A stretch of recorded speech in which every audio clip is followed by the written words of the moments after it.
रामपुर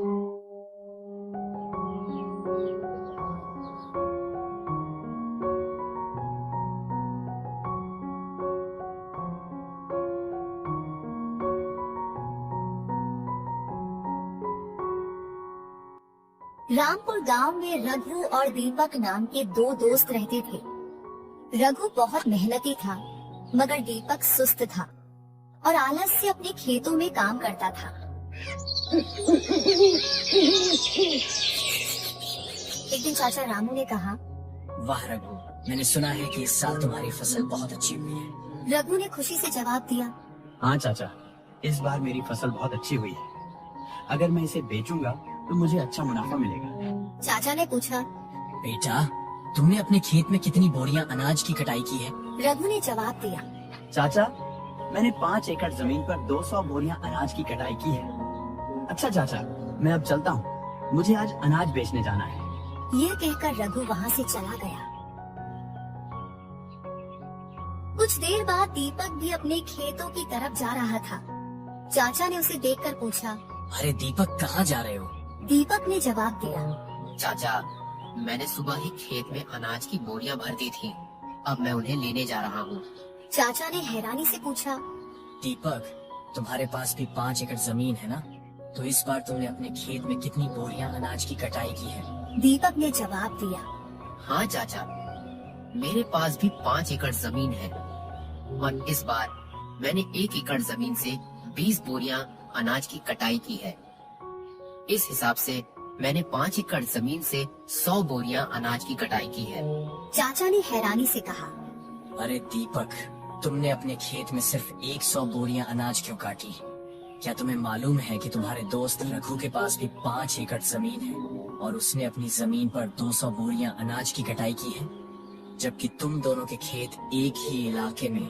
यह सुनकर दीपक हैरान रह गया। क्या? मेरे दोस्त रघु ने कहा इस बार उसने अपने खेत में 200 बोरियां अनाज की कटाई की, लेकिन उसने मुझे नहीं बताया। अच्छा चाचा, मैं अब चलता हूँ। हमको दीपक अपनी फसल बेचकर घर वापस आया। घर पहुंचने के बाद उसने अपनी बीवी को अनाज के बारे में सब कुछ बताया। उसकी बीवी ने कहा, मैं जानती हूँ कि तुम्हारी फसल क्यों कम हुई है, क्योंकि तुम अपने दोस्त की तरह मेहनत नहीं करते, इसीलिए तुम्हारी उत्पादन कम हुई है। जब तुम्हारा दिल करता है तभी खेत में जाते हो, और अगर ऐसा ही रहा तो हमारा गुजारा कैसे होगा? दीपक ने कहा, इसमें मेरी क्या गलती है? मैं जो कुछ कर सकता हूँ वही करता हूँ। अब तुम ही बताओ, और क्या करूँ? उसकी बीवी ने सलाह दी, आज तुम अपनी जमीन बेचकर रघु के खेत के पास वाली जमीन खरीद लो।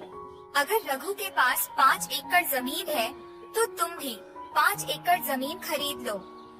रघु से कहो कि अब हम दोनों 10 एकड़ जमीन पर मिलकर काम करेंगे और जो भी मुनाफा होगा हम बराबर बांट लेंगे।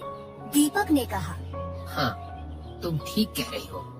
मैं कल रघु के पास जाकर उससे बात करूँगा, और जितना मैं रघु को जानता हूँ वह मुझे इनकार नहीं करेगा। फिर अगली सुबह दीपक अपने दोस्त रघु के पास गया। कैसे हो रघु? रघु ने जवाब दिया, दीपक, मैं ठीक हूँ। तुम बताओ, सुबह सुबह यहाँ कैसे आना हुआ? रघु, हम दोनों बचपन के बहुत अच्छे दोस्त हैं।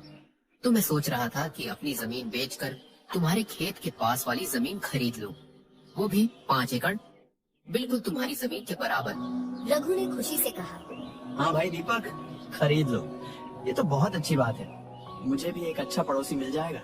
दीपक ने और कहा, मगर रघु, अगर तुम्हें आपत्ति न हो तो हम दोनों तुम्हारी और मेरी जमीन पर साथ में खेती करें, क्योंकि अलग अलग काम करने से बेहतर है कि दोनों एक जगह काम करें। अगर हम दोनों मेहनत करेंगे तो हमें अच्छा मुनाफा होगा। रघु ने मुस्कुराकर जवाब दिया, हाँ हाँ भाई दीपक, मुझे इसमें कोई आपत्ति नहीं। चलो, हम अपने सेठ मानीराम के पास चलते हैं और जमीन खरीदने और बेचने की बात करते हैं, क्योंकि मेरे खेत के पास वाली जमीन सेठ मानीराम की है। फिर दोनों सेठ मानीराम के पास गए। दीपक ने कहा, सेठ जी, मैं रघु के खेत के करीब वाली जमीन खरीदना चाहता हूँ। सेठ मानीराम ने जवाब दिया, तो खरीद लो, हमने कब मना किया है? लेकिन जमीन खरीदने के लिए पैसे लाए हो? दीपक ने कहा। दरअसल सेठ जी, बात यह है कि मैं अपनी 5 एकड़ जमीन बेचकर रघु के करीब वाली 5 एकड़ जमीन खरीदना चाहता हूँ। सेठ मानीराम ने जवाब दिया। तो खरीद लो, मुझे कोई समस्या नहीं, लेकिन बदले में मुझे तुम्हारी जमीन के साथ 5,000 रुपए भी दो। दीपक हैरान होकर बोला। मगर सेठ जी, मेरी जमीन भी 5 एकड़ है और आपकी जमीन भी 5 एकड़ है, तो आप मुझसे 5,000 रुपए क्यों मांग रहे हैं? सेठ मानीराम ने जवाब दिया। देखो भाई दीपक, जमीन की कीमत समय पर निर्भर होती है। अगर खरीदनी है तो 5,000 रुपए दो, वरना कोई समस्या नहीं। ठीक है सेठ जी, आप 5,000 रुपए ले लीजिए, लेकिन मुझे जमीन दे दीजिए। फिर दीपक ने सेठ मानीराम से जमीन खरीद ली। कुछ दिनों बाद रघु ने दीपक से कहा। सुनो भाई दीपक, हमें कल से खेतों की जुताई शुरू करनी होगी, तो कल सुबह खेत जाने के लिए तैयार रहना। ओह यार, खेतों की जुताई में बहुत मेहनत लगती है। हल के साथ पूरा खेत जोतना पड़ता है। मुझे इस काम से बचने के लिए कोई बहाना बनाना पड़ेगा। सुन भाई रघु, आज मेरी पत्नी के पिता का निधन हो गया है और मुझे उनके घर 12 दिन के लिए जाना होगा। अगर मैं वहाँ नहीं गया तो यह अच्छा नहीं लगेगा। हाँ भाई दीपक, ये बात तो सही है। वह तुम्हारे पिता जैसे ही हैं, तो तुम वहाँ जाओ, मैं तुम्हारे हिस्से का काम कर लूंगा। तुम बेफिक्र होकर जाओ। मुझे लगा था कि तुम इस बात पर कभी राजी नहीं होगे। तुम वाकई मेरे बहुत अच्छे दोस्त हो। मैं 12 दिन के बाद वापस आकर तुम्हारे साथ खेतों में मेहनत करूंगा। फिर कुछ दिनों के लिए दीपक अपनी बीवी के घर ससुराल चला जाता है और रघु इस बात से बहुत परेशान था। सुनो, तुम इतने परेशान क्यों हो? क्या हुआ? क्या बात है? कुछ नहीं, दीपक अपनी बीवी के साथ उसकी माँ के घर गया और खेतों में बहुत काम हुआ। तुम परेशान मत हो, मैं उसके वापस आने तक तुम्हारे साथ खेतों का काम करवा दूं। अगले दिन से रघु अपनी बीवी राखी के साथ काम करने लगा। कुछ दिनों के बाद रघु दीपक के घर आता है। बारिश वाले दिन शुरू हो गए हैं, तो मैं सोच रहा हूँ हमें दोनों को बारिश के पानी के बहाव के लिए एक रास्ता बनाना चाहिए। अगर हम बारिश के पानी के लिए रास्ता बनाएंगे तो हमारे खेतों में पानी एक जगह पर जमा नहीं होगा। लेकिन भाई रघु, मुझे आज बहुत जरूरी काम है। क्या हुआ भाई दीपक? आज तुम्हें क्या जरूरी काम आ गया है? मैं तुम्हें बताना भूल गया।